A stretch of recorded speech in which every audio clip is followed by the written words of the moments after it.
Ganteng wis ora, suara ya ora penak. Akhirnya di situ nekat aku mengiyakan, cuman aku minta satu lagu aja ya. Aku aja anu. Sebenarnya waktu itu karya itu barengan dengan lagu Rakwat Mbok. Bareng. Tapi keluarnya di Edan Kabeh sendiri. Akhirnya lagu itu muncul, ya alhamdulillah akhirnya kok.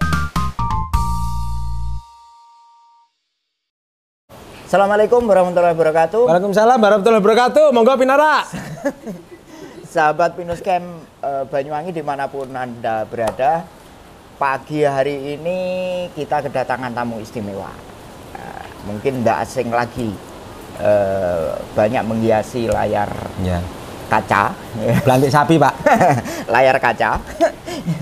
Di YouTube, di media-media lain, di medsos, ya. Bahkan bagi pecinta lagu-lagu kekinian, ya, yang paling fenomenal hari ini lagunya Santri Pekok yang dibawakan ribuan artis, ya. Seluruh 1000 kurang 1 Pak. Nusantara, Indonesia. Belum ada ribuan. Ini beliau Kang Arif Citeng. Nah, ini kesempatan pagi hari ini kita mau bincang-bincang sama Kang Arif Citeng, mumpung beliau singgah di tempat kita, bermain di tempat kita. Boleh kenalan dulu Kang Arif? Kenalkan nama meskipun sudah terkenal. Kenalkan nama saya Solikin. Ya wis lah, harus ngono kuwi lah. Tahu sudah wis ngono. Saya ya itu tadi Arif Sapiteng itu Pak. Nah. Ini gaya humor yang begitu luar biasa, dimanapun tempat ketika ada Kang Arif itu pasti suasananya. Ini yang tanya beda. Jenengan yang tanya ke saya boleh tanya ke sampean? Ya ada batasannya Pak. Oh nggak boleh ya? Iya nggak boleh. Hari ini saya yang bertanya karena saya kepingin mengorek-ngorek ya, mengorek-ngorek. Terus. Ini tempatnya bagus di mana deh Pak? Ini Pinus Camp 2 Banyuwangi. Gimana Pak? Anu Kang Arif. Jenengan ini kan menjadi tokoh muda idola ya. Lewat karirnya jenengan dunia musik. Bisa nggak cerita sedikit sekilas perjalanan Kang Arif bisa menjadi artis terkenal hari ini, tidak hanya di kalangan usia sebaya, tapi sampai kalangan anak kecil, dewasa, bahkan sampai Manulamit begitu menggandrungi jenengan. Awalnya gimana sih? Mosok to Pak, kuwi tenanan apa ora? Lho, gawe-gawe sampean iki. Anakku lho sampai apal. Lek nyanyi. Apa ya kalau yang paling elek dhewe aku Pak, dadi mesti apal. Nek nyanyi apa? Bahasa Indonesia nek piye? Kalau menyanyi. Nah, kalau menyanyi, anak saya tahu lagu itu mulai awal sampai dengan finishing. Bangunan. Begitu hafalnya karena begitu familiar di telinga. Piye Cak ceritane Cak Arif? Iki pertanyaan sing piye iki Pak? Ya awal mulanya artis, sampai dengan menciptakan ribuan. Jadi dulu. Nah ini di zaman dahulu kala. Zaman dahulu kala. Itu tahun 2009. 2009 itu awalnya saya hanya nulis lagu. Nulis lagu. Ya wis kesibukan apa wong mari bangkrut iki ora ya. Oh tahu bangkrut ternyata. Wong mari bangkrut. Ini menarik. Wong mari bangkrut iki apane megawe ora ndek modal ape piye iki wis ora iso.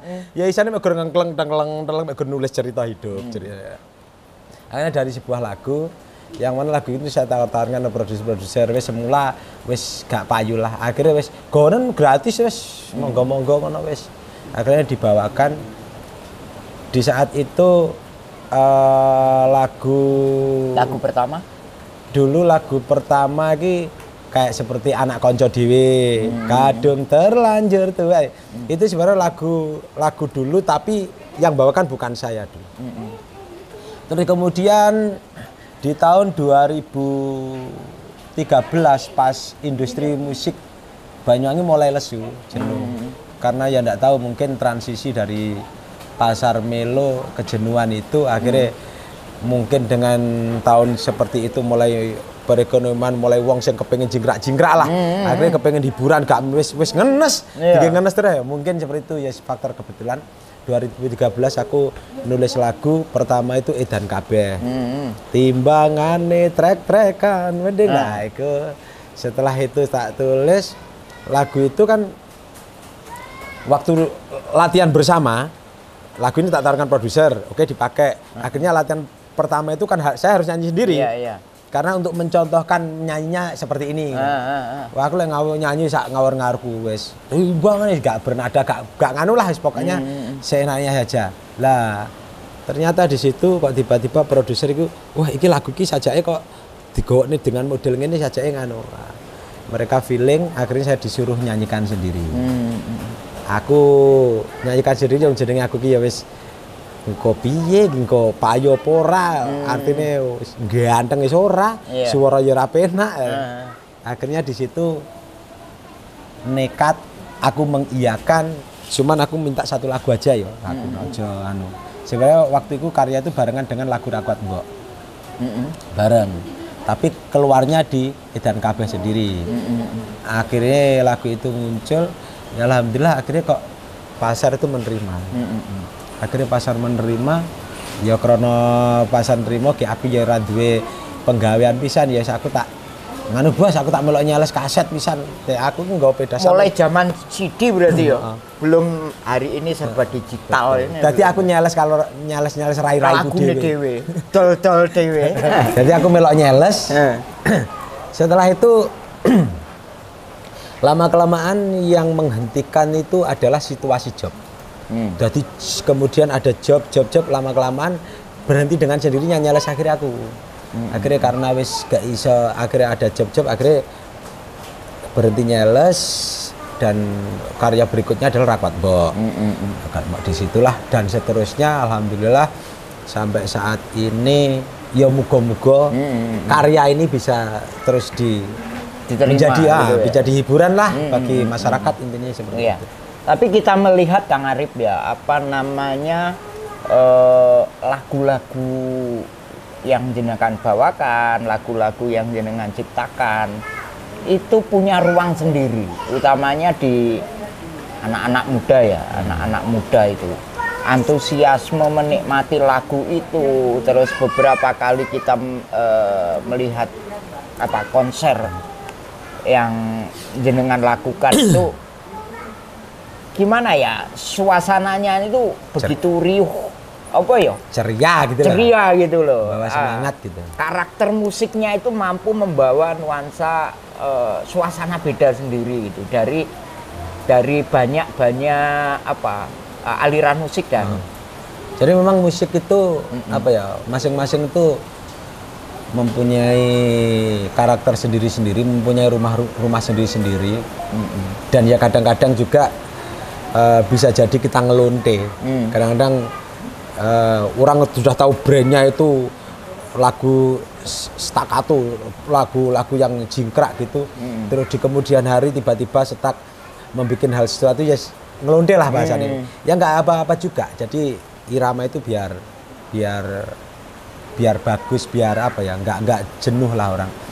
Tapi karena ini adalah kalau menurut saya karya-karya yang ya namanya brandnya aja Cahidan. Jadi Cahidan gimana di situ wis pemikirannya udah tidak ada beban. Nah, maka harus menyesuaikan musik yang tanpa beban ya apa? Orang mendengarkan tidak harus dikasih PR. Tidak dikasih harus terbawa di alam kesedihan, meskipun itu adalah sebuah pesan, tapi bisa diterima. Ya gitu aja, mungkin karena menyesuaikan brand aja Cahidan gitu. Gitu aja. Adapun karya-karya yang melo-melo kayak Gemantung Rasa yang melo-melo itu ya awalnya bukan kita yang bawa, karena wis gak cocok karo raiku blas wis. Rupane semeplok, nyanyine kami melas, wis dibawakan yang lainnya. Tapi tetap kita harus tulis ketika ada hidayah masuk untuk karya melo apa karya apa wis luwes saja sudah. Kalau karya itu luwes saja. Tapi untuk brand ya itu yang mungkin kadang harus kita jaga. Bagaimana tetap kita berada di real jalan kita itu. Ya kita melihat apa ya, nuansa musik yang Kang Arif bawakan itu ya ceria tapi penuh pesan, ya kan? Ada nada kearaf-arafan, ya kan? Syaitonir rajim. Araf-arafan dan lain sebagainya. Tapi nadanya itu begitu asik gitu loh ya. Bahkan secara otomatis kadang-kadang orang mendengarkan kalau sekilas itu ini lagu apa sih? Tapi tiba-tiba ikut goyang, terus akhirnya hafal dengan sendirinya gitu loh. Dalam menyampaikan pesan dari isi lagu tersebut itu yang jelas kita punya sebuah rumusan.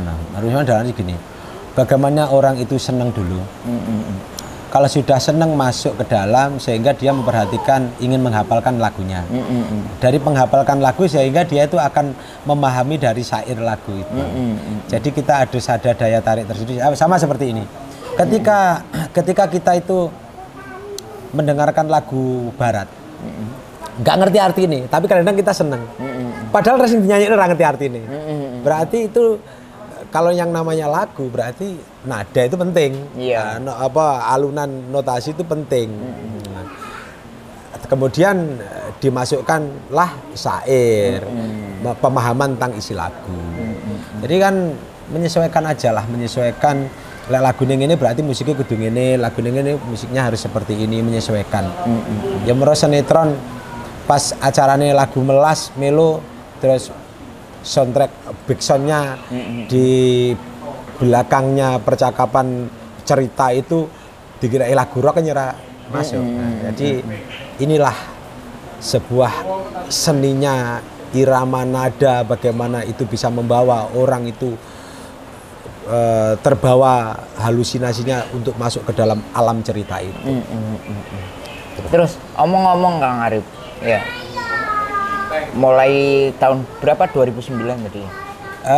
Untuk nyanyinya 2013. Oh 2013. Karya mulai dari 2009. Sudah berapa album Kang Arif yang jenengan bawakan? Enggak banyak sih. Atau berapa lagu?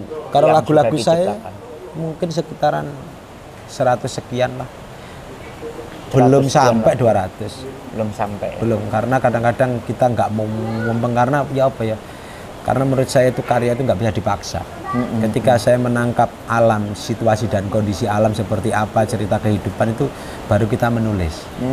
Jadi tidak harus mengada-ada sesuatu yang hingga akhirnya pikiran kita tuh berkarya targetnya adalah uang. Tapi hari ini bagaimana karya ini targetnya bisa menghibur. Ya, jadi kadang-kadang ya nggak harus bisa dipaksakan. Jadi mengalir saja ya. Mengalir. Karena apa pesan-pesan moral yang mungkin perlu kemurnian ya, untuk menciptakan sebuah lagu. Nah, Kang Arif dari sekian banyak lagu, nah tentunya akan mempunyai cerita masing-masing ya, cerita masing-masing. Kira-kira situasi seperti apa ketika jenengan mampu menciptakan lagu dan di mana saja yang jenengan bisa terinspirasi untuk menciptakan sebuah lagu ya? Oh, lokasi gitu ya. Lokasi tempat nulis lagu ya, menulis lagu ya, terus situasinya itu yang mempengaruhi untuk menggerakkan jenengan bisa mencipta lagu itu kadang-kadang seperti kalau apa? Saya itu nulis lagu itu seneng sendiri, nggak ditemani. Karena terkadang nulis lagu itu dalam kena jedah dijak omong-omongan itu hambar hilang gitu ya? Ketika kita sudah masuk di alam cerita itu plek masuk ke sana perjalanan itu kemudian dindek kita kan turun di sini. Jejak ini udah hilang, kadang-kadang alunan nada itu udah hilang. Mau dibikin apa? Ruhnya itu putus. Oh gitu ya, nggak sambung gitu ya, nggak sambung. Jadi ya? Perjalanan sampai tuntas itu sendiri. Makanya saya seneng cari-cari tempat yang memang hening, nyaman, situasi alam kayak seperti ini. Ini ya jujur aja, ini tadi kita nggak sengaja ya. Saya kesini dalam rangka target untuk mencari inspirasi lah. Situasi gini seneng. Malam kamu udah pada tidur gitu, kita cari inspirasi. Obrolan dengan orang itu adalah salah satu cara kita untuk menangkap cerita kehidupan. Masing-masing manusia itu punya keluh kesah. Yang mana keluh kesah itu pada dasar intinya itu seragam, banyak sekali yang sama situasinya, banyak. Di titik tertentu ya. Sekian juta orang itu kan pasti mengalami pengalaman yang sama. Dengan pola jawaban yang berbeda-beda. Iya. Yang sebenarnya pada dasar intinya jawaban itu diluruskan menjadi sebuah Sherlock ketemu di titik kumpul. Makanya lagu itu kadang-kadang ada situasi cerita awal, kemudian ada permasalahan, terus perjalanan menjalaninya, kemudian ending dari cerita sendiri itu jawaban tuntas dari keseluruhan. Kalau resah ya aku kepinginnya ngene, misalkan Gusti saya itu kepinginnya seperti ini.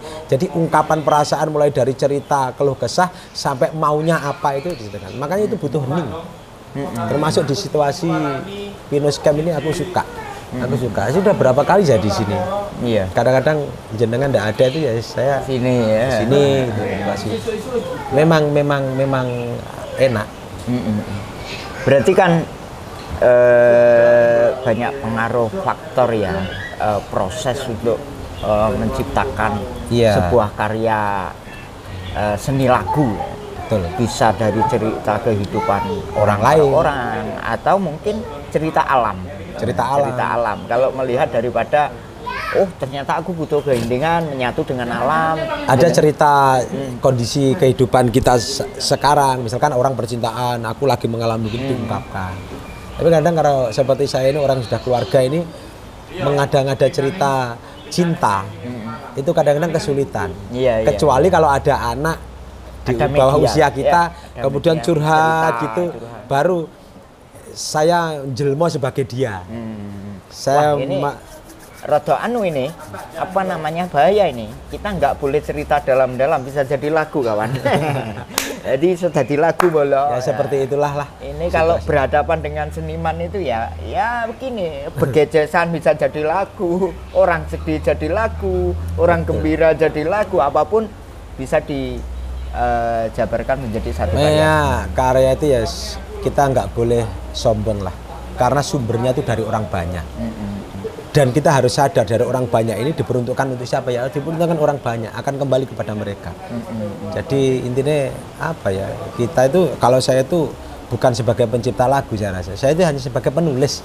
Penulis saja dari cerita keadaan alam situasi yang memang ini sudah kemasan kehidupan takdir itu yang makanya berarti kan yang punya karya hanya yang Maha Kuasa. Maka saya hanya sebagai penulis saja memperjelas dari cerita itu, saya tuangkan dalam bentuk tulisan, saya kemas menjadi lagu sehingga ini kayak situasiku, menggugah situasi seperti itu aja. Tapi ini kan kalau bukan seorang seniman, artinya merangkai satu cerita panjang ya harus merangkum menjadi syair-syair yang padat dan penuh makna menjadi sebuah lagu yang prosesnya begitu panjang. Saya kira ini 1.001 orang bisa melakukan itu loh. Kang Arif luar biasa, albumnya banyak diterima semua kalangan ya, semua kalangan, tidak hanya kalangan usia sebaya, anak-anak, orang dewasa dan doanya saja semoga kita sehat terus bisa berkarya untuk menyajikan kepada seluruh saudara-saudara kita gitu aja. Pesan Kang Arif untuk generasi muda lewat pesan sebagai pelaku seni. Jadi jadilah orang yang selalu berkarya, apalagi pemuda itu. Berkarya itu tidak akan ada matinya, karena berkarya itu ibarat peninggalan sesuatu hal yang bisa terukir dikenang sepanjang masa. Karena sebenarnya yang bisa mengingat dari kehidupan seseorang laku itu adalah karya. Karya itu bukan bermaksud hanya lagu saja. Termasuk kita membuat kayak gini, Pak Usep ini, Pak No ini bikin ini adalah sebuah karya yang mana bisa menjadi sebuah, ketika kita sudah tidak ada peninggalan sejarah yang mana ini menjadi momen-momen orang bagaimana selalu ingat dengan kita. Jembatannya ya ini. Dulu sejarah-sejarah dulu sampai digulai kerajaan sehingga kita mengingat biar niki begini, jadi sebuah cerita peninggalan itu yang mana cerita itu teralun sebuah cerita bagus. Pesan giat kita sebagai orang hidup itu dia harus meninggalkan suatu hal yang manfaat gitu. Masing-masing punya jejak peradaban mengikuti ruang dan waktu. Betul. Dan, dia sesuai dengan takdirnya masing-masing lah. Kalau penulis lagu ya menulis lagu, kalau jangan seperti bertani, ini ya bertani dia harus sesuai bidang masing-masing gitu ya. Baik sahabat Pinus Camp Banyuwangi dimanapun Anda berada, bincang menarik. Sebenarnya kita kepingin panjang dan lebar hingga menjadi luas sekali ya. Tapi kan mungkin akan lebih menarik ketika ada tahapan-tahapan berikutnya. Dan Kang Arif tidak hanya sekali 2 kali datang ke tempat kita, insya Allah di lain waktu ketika beliau berkunjung ke sini, semoga Kang Arif tetap sehat, karyanya tetap bisa diterima masyarakat luas, bisa mewarnai belantika musik Indonesia, mewarnai para pelaku seniman, menginspirasi para muda yang tidak hanya di Banyuwangi tapi seluruh negara Indonesia Nusantara ini. Dari Sabang sampai Merauke. Siap. Terima kasih sahabat Pinus Camp Banyuwangi telah mengikuti perbincangan spesial pagi hari ini dengan Kang Arif Citeng. Salam sehat, salam sejahtera untuk kita semua. Sampai jumpa.